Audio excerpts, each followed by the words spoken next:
Now you would think a scene like this would hurt. Jim trying to rush back home to his family during an apocalypse after waking up from a coma only to find his parents rotting in their beds. But this wasn't the scene that had the director Danny Boyle in tears. Did any of the blood get in your mouth? Mark? Wait. Maybe it's the harsh scene that takes place not long after this, where Selena has to kill a friend she's been traveling with for a while who just got infected and is now pleading for his life.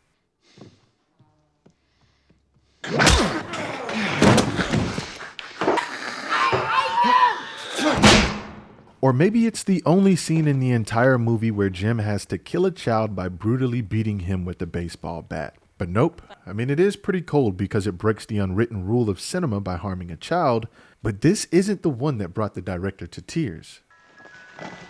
So, I'm Frank anyway, Jim. Selena. Selena, good to meet you.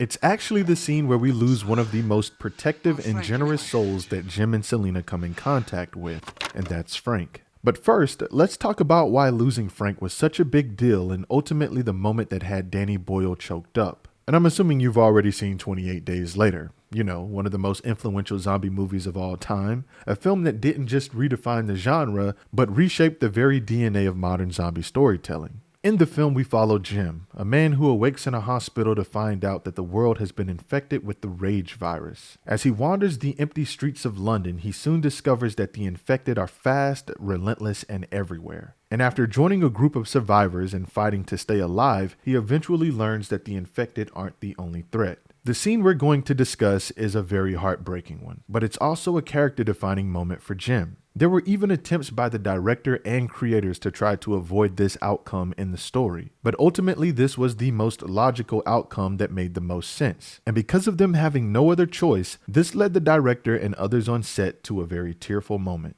We'll explore the initial guidance that Jim needed to grow, then the character-defining moment for his transformation, and ultimately the tough sacrifice the director had to make that brought him to tears. Now first, let's talk about the moments leading up to this scene and some moments surrounding it so we can fully grasp the importance of it. We'll start from the first and only time we ever hear Jim call Frank Dad.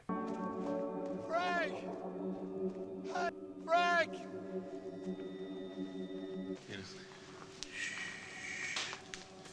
You're having a bad dream, that's all. Thanks, Dad. Now, of course, you can say Jim could have just been tired and called Frank Dad by mistake, but the director has revealed that this was done deliberately. The reason why is because Jim has 3 father figure stages he goes through throughout the film. These 3 stages are necessary for his full transformation, but one in particular was the catalyst event which triggered him to step up and become a protector and guardian for Selena and Hannah. This begins after Jim initially wants to get home to his family after meeting Selena and Mark. Where's your family? They're dead, like Selena's. Yours will be dead too. Look, I have to find them. They live in Deptford. I can walk it, okay? And being told that his family is more than likely dead, just like theirs. And he soon discovers that they're right and confirms that they have killed themselves. After this, Jim latches on to Mark and Selena, but mainly Selena because she's the first father figure stage for Jim. And of course, she's not a father figure in the traditional sense for obvious reasons, but in this context, she's just the first person that Jim seeks guidance from. I mean, how did you know he was infected? The blood. Yeah, but there was blood everywhere. It was on me. It was on you. I didn't know he was infected, okay? He knew. I could see it in his face. And just so you know where you stand, if it happens to you, I'll do it in a heartbeat. Jim's next father figure is Frank, someone who seems almost impossible to come across in this apocalyptic world. He's a fearsome protector, still welcoming to strangers, which is extremely surprising considering he has a daughter to protect, and he's resourceful with food, transportation, and survival skills. 8 days ago, I found Jones with his gun in his mouth. He said he was going to kill himself because there was no future. I moved us from the blockade, I set the radio broadcasting, and I promised them women. Because women mean a future. And finally, there's Major Henry West, Although a more twisted version of a father figure, his version of fatherhood is authoritarian and manipulative, as he intends to use women for repopulation rather than offering true protection. Here is where Jim is forced to step up, fight to save his new family, and ultimately become his own man, no longer in search of a father figure. But the outlier amongst these three is Frank, because his first impression is actually who he is. He's a generous soul from start to finish and never reveals himself to have a hidden agenda. Once Jim and Selena seek refuge with Frank and Hannah, they set off to find this safe haven that Frank discovered was being broadcasted over the radio. There haven't been any broadcasts for weeks. Just listen. The answer to infection is here. There are others behind you. Yeah, it's recording, but this is where it's telling us to go. Yes, there.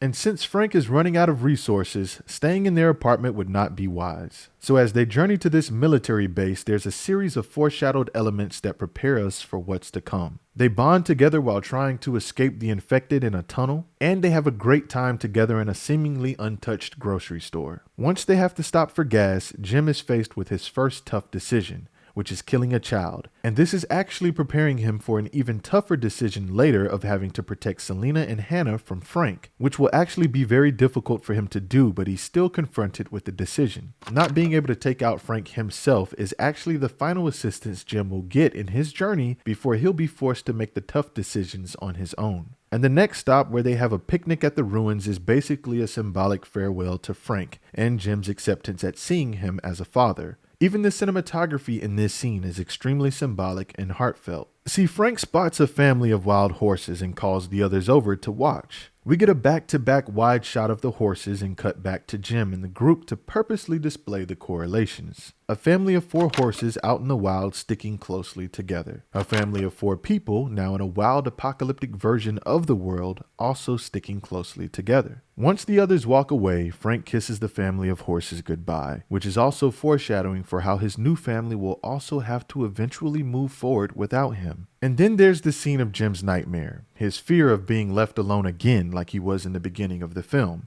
But Frank is there to wake him up and comfort him, even protecting him from his own nightmares. And this is where Jim looks up at Frank and says, Thanks, Dad. which honestly was a very touching moment. Once they reach the military location and there is seemingly no one else around, this is the moment it finally happens. Frank. Frank. We have to go. Yeah. Go fucking where?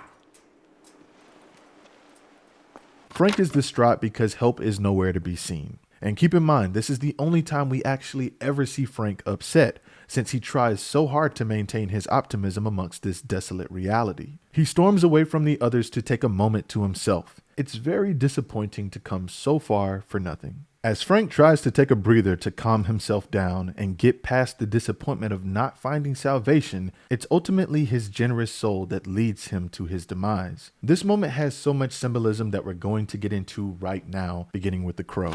Crows have been associated with death for many years. Even back in ancient times, the crow was considered to be a death omen. And in this shot, that's established immediately as we see the crow pecking on an infected corpse. As the crow begins to caw, Frank yells to the crow with annoyance. Get out of it.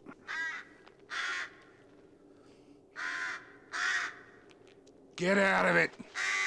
Once again, even in a moment of frustration, he continues to show his respect for the dead. But the crow is almost personified in this moment as an entity that is using Frank's frustration and generosity as a lure. Once he kicks the wall to try to scare the crow away, he instead triggers a drop of blood that falls directly in his eye. By shifting the perspective, Danny Boyle subtly transforms the blood into a conscious entity, turning it into a silent predator waiting to strike.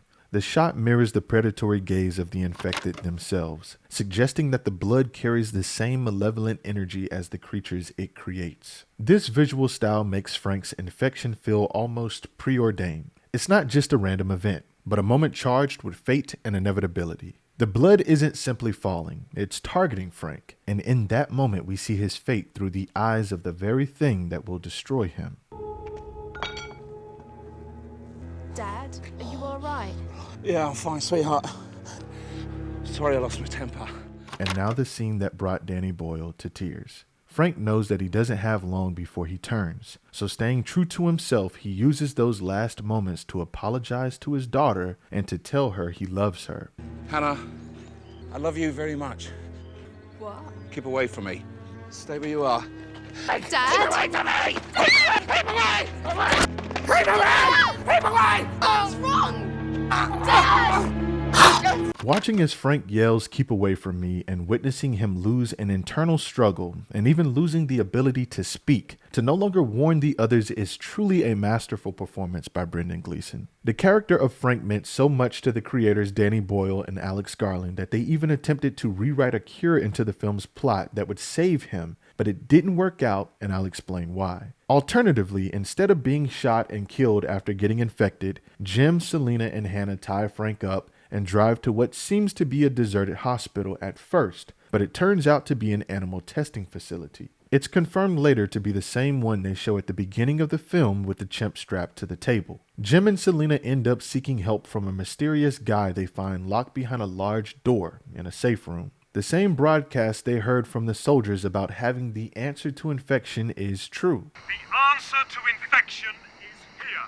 But in this version of the story, the soldiers are already dead and this guy actually knows the cure. In the theatrical version, the soldiers don't actually have the answer to infection. It's only a ploy to lure in unexpected survivors to take advantage of and kill. But Jim eventually persuades the mysterious man behind the door to help them. And he explains to them what the cure is, and this is unfortunately where the logic falls apart for this version of the story. The man explains that to save Frank, they would need to perform a full blood transfusion and change Frank's blood. So Jim decides to sacrifice himself once he finds out that he and Frank have the same blood type. They would now need to drain every drop of infected blood out of Frank's body and replace it with Jim's blood. In the end, Jim would be left on the table, ending the film the way it started, surrounded by monitors and strapped to the table, and Frank would get to live with the others happily ever after. So yeah, basically eliminating the possibility of Cillian Murphy getting to appear in later sequels. The only problem was the creators knew that it didn't make sense to be able to drain every drop of blood out of someone to save them, and on top of that, there would be no way to confirm that every drop would be gone.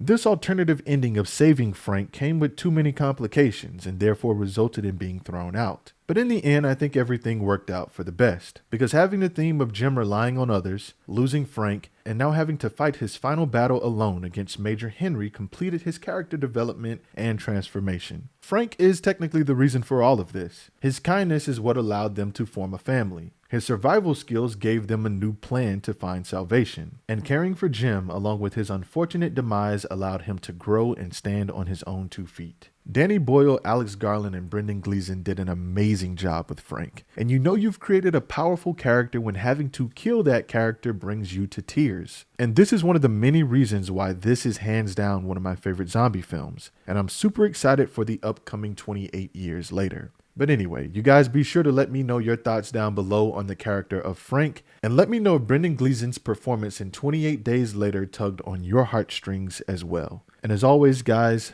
thank you for watching.